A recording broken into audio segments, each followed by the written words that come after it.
അപ്പം എഴുത്തച്ഛൻ അവാർഡ് നമ്മൾ അടിപൊളി കോഡിട്ട് ഒരിക്കലും മറക്കാത്ത രീതിയിൽ ഒന്ന് പഠിച്ചു പോയാലോ? ഇപ്പൊ 2023 ആർക്കാണ് അവാർഡ് കിട്ടിയത്? എസ് കെ വസന്തൻ എന്ന വ്യക്തിക്കാണ് അല്ലെ. എസ് കെ വസന്തൻ എന്ന വ്യക്തിക്കാണ് കിട്ടിയത്.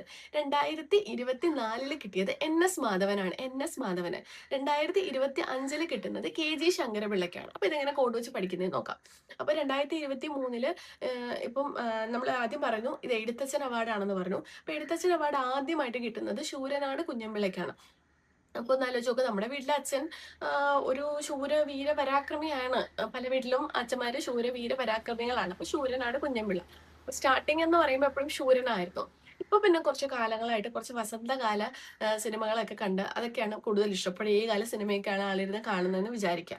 അപ്പൊ 2023 എസ് കെ വസന്തൻ, വസന്തകാല സിനിമകൾ കാണുന്നതുകൊണ്ട് തന്നെ എസ് കെ വസന്തൻ. 2024 ആയപ്പോഴത്തേക്കിനും ആള് മാധവന്റെ, അതായത് മീശ മാധവൻ സിനിമ കണ്ടിട്ട് മാധവന്റെ ഫാനായി. അപ്പം എൻ എസ് മാധവൻ പഴയ സിനിമയൊക്കെ ഇട്ട് ചൊക്രി നസീറിന്റെ കാലം തൊട്ടുള്ള സിനിമകളൊക്കെ കണ്ടുകൊണ്ടിരുന്നിട്ട് പിന്നെ പെട്ടെന്ന് ഒരു അപ്ഗ്രഡേഷൻ എന്നുള്ള രീതിയിൽ തൊട്ടടുത്ത വർഷം മീശ മാധവന്റെ സിനിമ കാണുന്നു. അതാണ് എൻ എസ് മാധവൻ.